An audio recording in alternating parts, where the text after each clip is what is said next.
जय श्री कृष्णा। राधे राधे। नमस्कार दोस्तों, स्वागत है आप सभी का हमारे YouTube चैनल पर। आज आप सुनेंगे जीवित पुत्री का व्रत कथा। ये कथा है जीवित भगवान, सूर्य भगवान और मुखिया की दुख भरी कथा।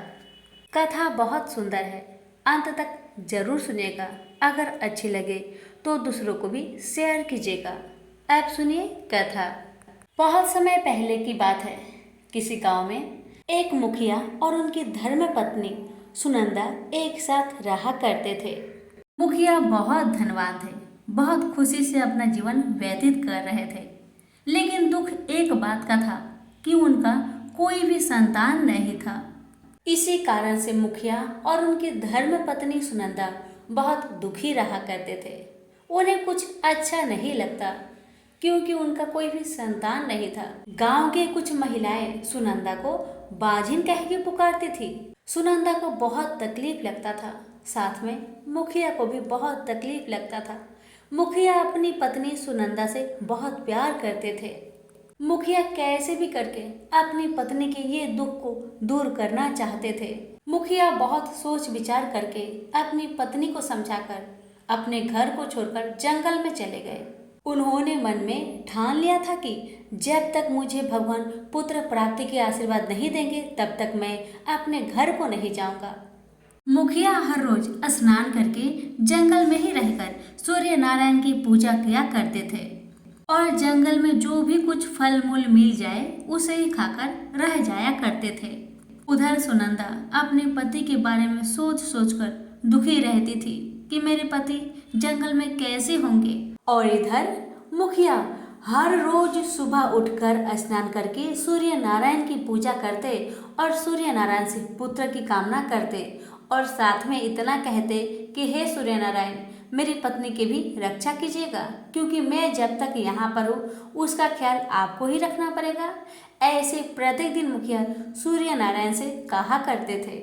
उधर सुनंदा खाना पीना खाना छोड़ दी थी क्योंकि मुखिया के बिना उसे अच्छा नहीं लगता था, क्योंकि आसपास के लोग उसे बाजिन कहते थे और सभी लोग अब तो ताने मारना शुरू कर दिए थे कि देखो रे देखो, सुनंदा की पति मुखिया इसे छोड़ के चले गए हैं। बाजिन के साथ कौन रहना चाहेगा, इसलिए मुखिया छोड़ के चले गए। मुखिया बहुत अच्छा किए हैं जो इस सुनंदा बाजिन को छोड़ के यहाँ से चले गए। सुनंदा को इन सभी की बातों को सुनकर बहुत दुख लगता था। सुनंदा तो सोच ली थी अब बिन खाए अपना प्राण को त्याग देगी। और उधर मुखिया सूर्य नारायण की पूजा प्रतिदिन करते रहे। अब सूर्य नारायण को मुखिया को देखकर दया आ गया। अब सूर्य नारायण सुनंदा के सपने में जाकर कहते हैं, हे सुनंदा, मैं तेरे पति के भक्ति से बहुत प्रसन्न हूँ, इसलिए तुम्हें पुत्र प्राप्ति अवश्य होगी। इसके लिए तुम्हें जीवित पुत्रिका का व्रत करना होगा। इस व्रत के प्रभाव से तुम्हारी सोनी गोद जरूर भरेगी। इसलिए कुछ दिन बाद ही जीवित पुत्रिका व्रत आने वाला है, उसे श्रद्धा भक्ति के साथ करो। तुम्हारे सारे दुख तकलीफ समाप्त हो जाएंगे, घर में खुशियां ही खुशियां भर जाएगी। इतना कहकर सूर्य नारायण अंतर ध्यान हो गए। और उधर कुछ दिन बाद जीवित पुत्रिका का व्रत आता है। तभी सुनंदा पास के ही गांव में एक पंडिताइन के पास जाती है और उससे जीवित पुत्रिका व्रत की सारी विधि जानकर अपने घर को आती है। और जैसे जैसे पंडिताइन ने बताया वैसे वैसे सुनंदा ने भी जीवित पुत्रिका का व्रत किया। पहला दिन नहाए खाए के दिन को रात के समय सुनंदा ने अच्छे अच्छे भोजन पकवान बनाकर 3 बजे भोर में जीवित भगवान को भोजन देती है और उसके बाद वाला दिन निर्जला व्रत रहती है। और जैसे ही शाम को 4 बजने लगा, सुनंदा आस पड़ोस के लोगों के साथ जाकर नदी में स्नान करके जीवित भगवान का पूजन करके जीवतिया के धागे को गले में धारण करती है और अपने घर में आकर इतना कथा कहानी सुनंदा ने पूजन करने के बाद श्रवण किया था। जो लोगों ने उसे सुनाया था उसी कहानी को रात भर याद करती रही, दोहराती रही मन में और जीवित भगवान से प्रार्थना करती रही कि हे भगवान, मेरे पति को वापस बुला दीजिए और मुझे पुत्र संतान प्रदान कीजिए। मैं हर साल आपका व्रत जरूर करूंगी।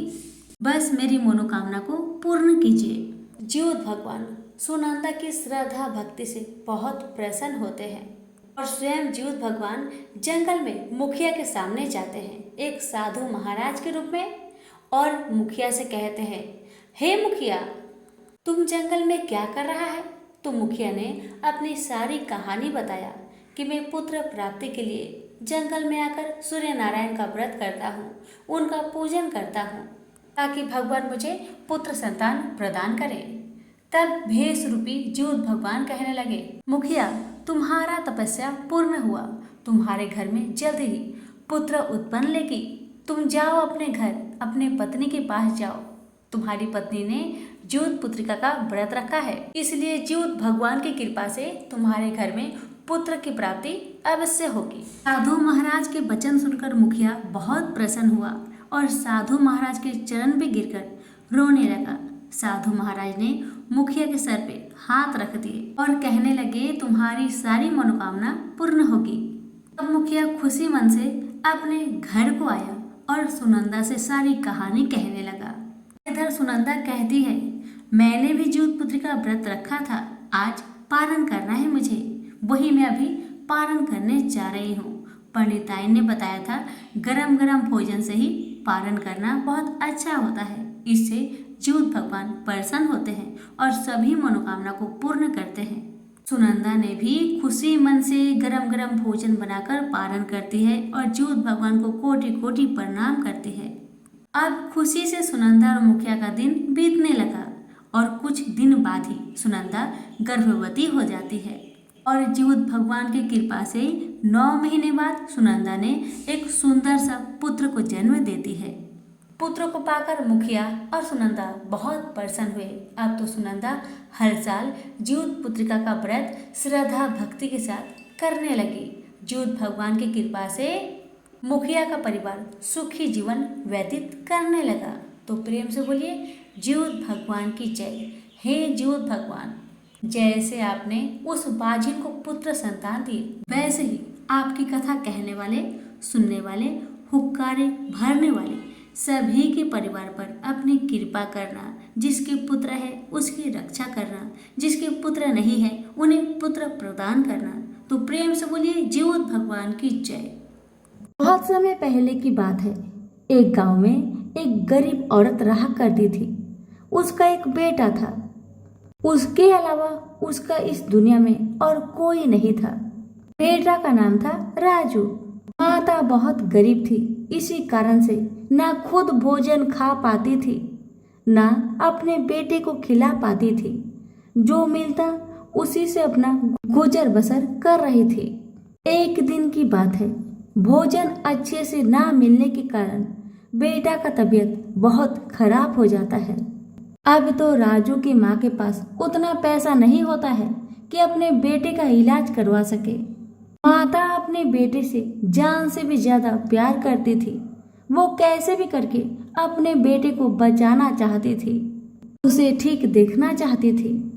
एक दिन वह बाहर एक मंदिर की सीढ़ी पर बैठकर बहुत रो रही थी। अभी एक साधु महाराज उस माता के पास आते हैं और पूछते हैं, क्या बात है बेटी, तुम क्यों रो रही हो? तुम्हें कोई दिक्कत है? मुझे बताओ, शायद मैं कुछ कर पाऊं।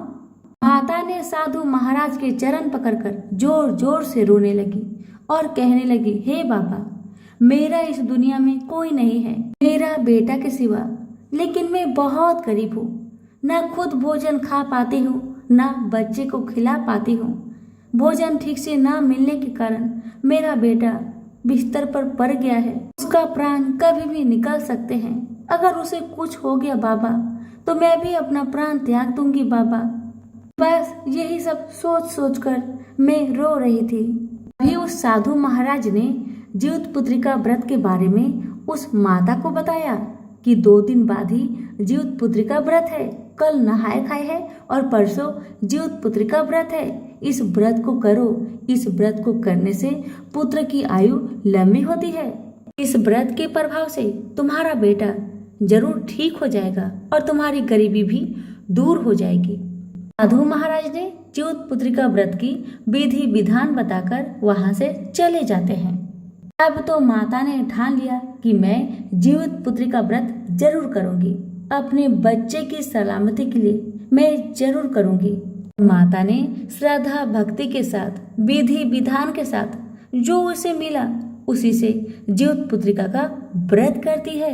जो उसे मिला उसी का भोजन बनाकर जीवित भगवान को दे देती है और देकर स्वयं अपने कमरे में आकर अपने बच्चे के पास बैठ जाती है।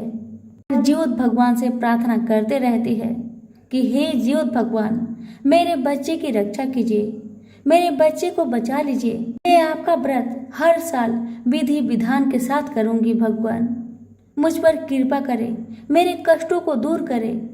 इतना कह कह के आंखों में आंसू भर के अपने बेटे के पास सो जाती है। उसी समय जीवित भगवान आते हैं। जो माता ने भोजन दिया उस भोजन को खाकर जीवित भगवान उस बच्चे के पास आते हैं अदृश्य होकर और बच्चे के सर में हाथ रख के वहां से चले जाते हैं। जैसे ही सुबह होता है, माँ का तो नींद लग गया था। बेटा उठकर अपने माँ को जगाता है और कहने लगा, माँ मेरा तबीयत अचानक ठीक हो गया माँ, आपके व्रत के प्रभाव से मैं ठीक हो गया माँ। माँ अपने बेटे को बाहों में भर के जोर जोर से रोने लगी और जीवित भगवान की जय जयकार करने लगी। वही अचानक बेटा ने कहा, माँ मुझे बहुत जोर से भूख लगी है।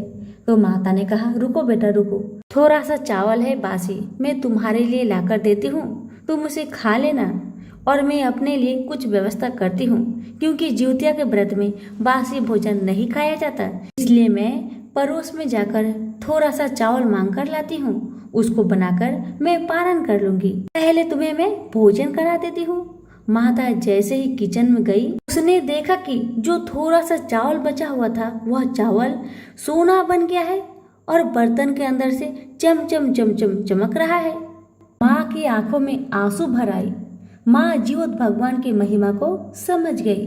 माँ ने उस सोने में से थोड़ा सा सोना बाजार में बेचकर उससे दाल चावल खरीद कर लाई और उसे अच्छे से पकाई और स्नान करके अपने बेटे को भोजन कराई और स्वयं गरम गरम भोजन करके पारण करती है और आस पड़ोस में जाकर सभी को जीवित पुत्रिका व्रत के बारे में बतलाती है कि तुम सभी भी जीवित पुत्रिका व्रत करो, इससे तुम्हारे बच्चे के ऊपर आए हुए संकट को भी जीवित भगवान हरण कर लेते हैं। इसलिए तुम लोग भी जीवित पुत्रिका का व्रत करो। और तभी से सभी महिलाएं जीवित पुत्रिका का व्रत करने लगी। तो सभी प्रेम से बोलिए, जीवित भगवान की जय। हे जीवित भगवान, जैसे आपने गरीब माता के बच्चे के प्राण को बचाए, वैसे सभी की बच्चे की रक्षा करना। तो प्रेम से बोलिए, जीवित भगवान की जय। एक समय की बात है कि जब भगवान कृष्ण द्वारिकापुरी में निवास करते थे, उस समय एक ब्राह्मण भी द्वारिका में रहता था। उसके 7 पुत्र काल के गाल में बचपन में ही जा चुके थे।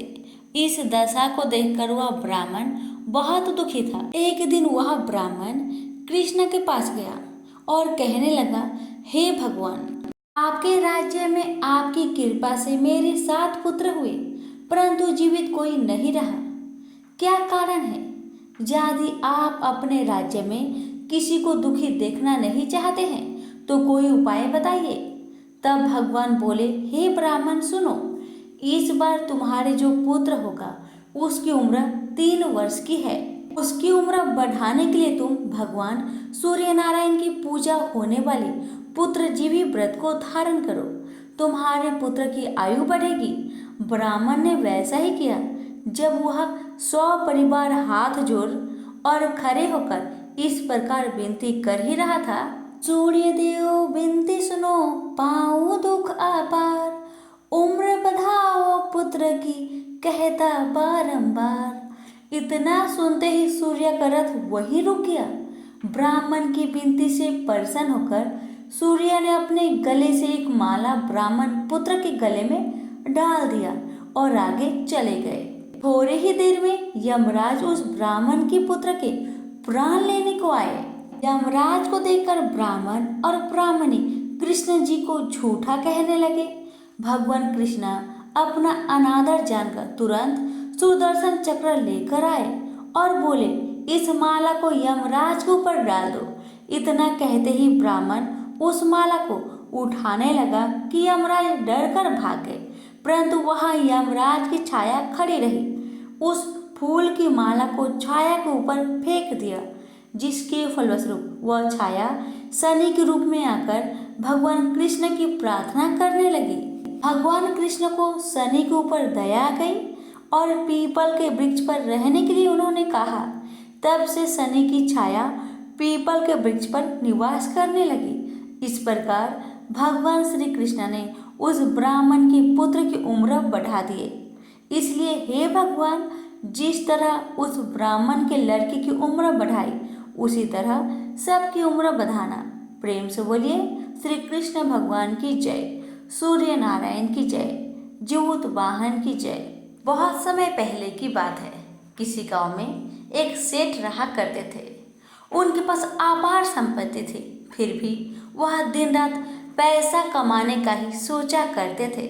दुर्भाग्य की बात यह थी कि उनकी शादी के 10 साल बीत गए थे, फिर भी उनका कोई संतान नहीं था।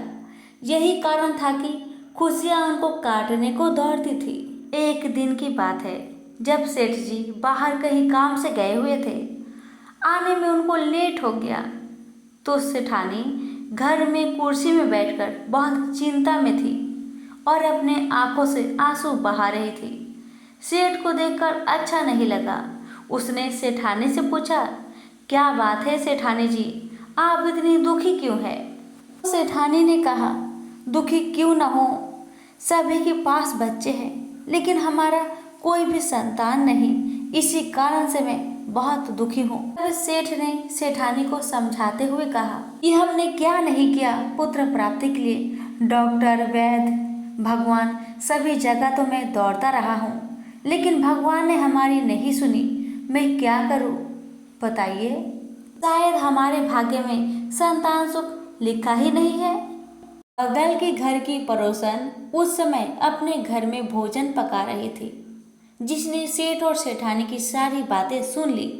जैसे ही सुबह होता है, जब सेठ घर से बाहर चले जाते हैं, तभी पड़ोसन घर में आकर सेठानी से कहती है, सेठानी जी, मैंने कल आपका बात सुना, मुझे बहुत तकलीफ हुआ। आप क्यों दुखी होती हैं? भगवान की कृपा से सब कुछ ठीक हो जाएगा।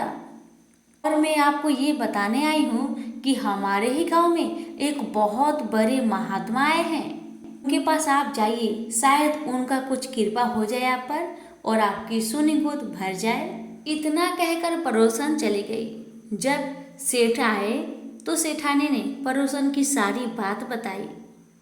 सेठ ने कहा, तो चलिए, देर किस बात की, हम दोनों अभी जाते हैं, उस महात्मा से मिलकर आते हैं। और वो दोनों चले गए महात्मा के पास। महात्मा के पास जाकर दोनों ने महात्मा के चरण को छुए और अपनी सारी मन की व्यथा महात्मा को कह सुनाए। सेठ सेठानी की बातें सुनकर महात्मा कहने लगे, बेटी, तुम जीवित पुत्री का व्रत करो। जीवित पुत्री का व्रत को श्रद्धा भक्ति के साथ, विधि विधान के साथ करो, तुम्हें पुत्र प्राप्ति अवश्य होगी। तुम्हारी सुनी गोद जरूर भरेगी।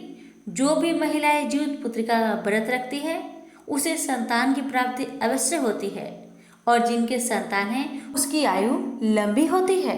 इसलिए तुम नियम अनुसार जीवित पुत्रिका का व्रत रखो, तुम्हारा सोना गोद जरूर भरेगा।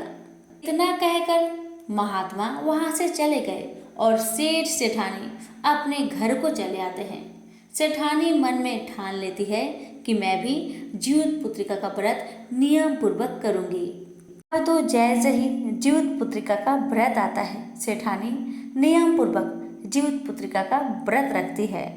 पहला दिन नहाए खाए का नियम करती है, दूसरा दिन निर्जला व्रत रहती है और तीसरा दिन गर्म गर्म भोजन से पारण करती है। इसी तरह व्रत करते करते सेठानी के 5 वर्ष बीत गए थे, फिर भी सेठानी की सुनी गोद भरा ही नहीं। सेठ जी बहुत उदास थे।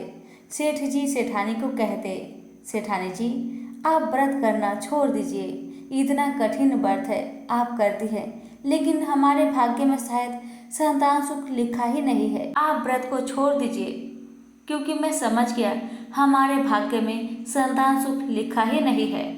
लेकिन सेठानी हार नहीं मानी। सेठानी मन में ठान ली थी कि जब तक भगवान की कृपा मुझ पर ना हो जाए, जब तक जीवित भगवान मुझे पुत्र संतान नहीं देते, तब तक मैं उनका व्रत करना नहीं छोड़ूंगी।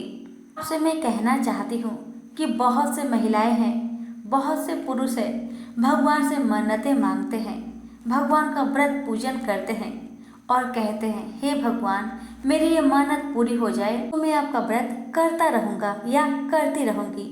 लेकिन जब मन्नत पूरी नहीं होता या फिर पूरा नहीं होता तो हमारा मन टूट जाता है और हम व्रत को छोड़ देते हैं। ऐसा बिल्कुल नहीं करना चाहिए, क्योंकि कभी कभी भगवान हमारा परीक्षा लेते हैं। वो देखना चाहते हैं कि हम परीक्षा में सफल होते हैं या नहीं। इसलिए भगवान कभी कभी हमारा परीक्षा लेते हैं। इसलिए आप श्रद्धा भक्ति के साथ अपना व्रत को करते रहिए। आपकी मनोकामना को भगवान जरूर पूरा करेंगे। यही हुआ सेठानी के साथ। सेठ तो मना करते रहे, लेकिन सेठानी हार नहीं मानी।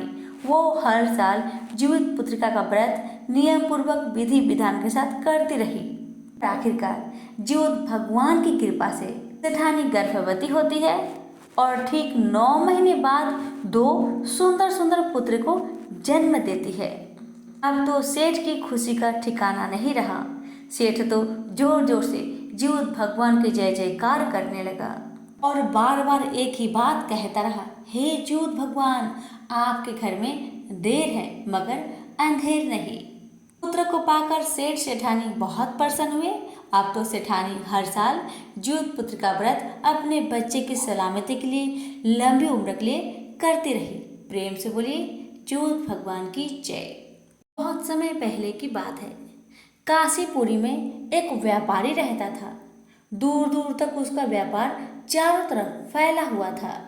सभी लोग उसका आदर सम्मान करते, लेकिन फिर भी वह दिल से बहुत दुखी रहता था, क्योंकि उस व्यापारी की पत्नी जब भी गर्भ धारण करती तो बच्चा नष्ट हो जाया करता था। इसलिए व्यापारी बहुत दुखी रहता था। वह समझ नहीं पाता था कि मैं क्या करूं और क्या ना करूं, किस तरह से मैं बच्चे को नष्ट होने से बचाऊं। इसी सोच से बहुत परेशान रहता था। एक दिन की बात है, व्यापारी एक तालाब के किनारे पर जाकर बैठकर रो रहा था। तभी उसने देखा शाम के समय बहुत सारी महिला उस तालाब के पास आती है और सभी पूजा पाठ करते हैं। पूजा पाठ होने के बाद में गले में ज्योतिया को धारण करते हैं। व्यापारी ये सब चुपचाप देख रहा था। सभी महिलाएं पूजा पाठ करके अपने घर को जाने लगी तो व्यापारी उठा और एक महिला से पूछा, बहन ये आप किसका पूजा कर रही थी और क्यों करती हैं? इससे क्या होता है मुझे बताइए। तो वो महिला कहने लगी, भैया हम सभी महिलाएं जीवित पुत्रिका का व्रत कर रहे हैं। इस व्रत को करने से पुत्र की आयु लंबी होती है। जिसके पुत्र नहीं उसे पुत्र मिले, जिसके पुत्र है उसकी रक्षा जीवित भगवान स्वयं करते हैं। व्यापारी ने अपनी पत्नी की सारी कहानी उस बहना से सुनाया तो बहना ने कहा, चिंता मत करिए भैया, अगले साल से आप अपनी पत्नी को कहिए जीवित पुत्रिका का व्रत करे। उस पर जीवित भगवान का कृपा अवश्य होगी।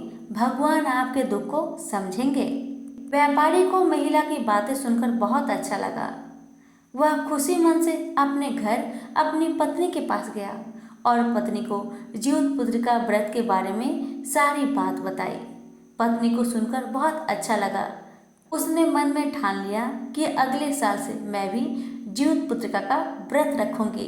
अब जैसे ही अगला साल आया, व्यापारी की पत्नी भी जीवित पुत्रिका व्रत रखने लगी।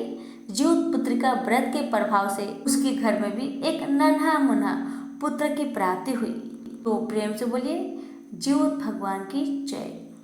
आप सुनिए जितिया व्रत की आरती। ओम जय कश्यप नंदन, प्रभु जय आदित्य नंदन, त्रिभुवन तिमिर निकंदन, भक्त हृदय चंदन। ओम जय कश्यप नंदन। सप्त अश्व रथ राजिति एक चक्रधारी, दुखहारी सुखकारी मानस मलहारी। ओम जय कश्यप नंदन सूर्य मुनि भूसुर वंदित विमल विभवशाली। अघ दल दलन दिवाकर दिव्य किरण माली। ओम जय कश्यप नंदन सकल सुकर्म प्रसूता सविता शुभकारी। विश्व विलोचन मोचन भवबंधन भारी। ओम जय कश्यप नंदन कमल समूह विकासक नाश्रय त्रय त्रापा। सेवत सहज हरत अति मंजिल संतापा। ओम जय कश्यप नंदन नेत्र व्याधि हर सुरवर भूपिराहारी। वृष्टि विमोचन संतत परहित व्रतधारी। ओम जय कश्यप नंदन सूर्य देव करुणा कर अब करुणा कीजिए। हर अज्ञान मोह सब तत्व ज्ञान दीजिए। ओम जय कश्यप नंदन ओम जय कश्यप नंदन। ज्योत भगवान की जय।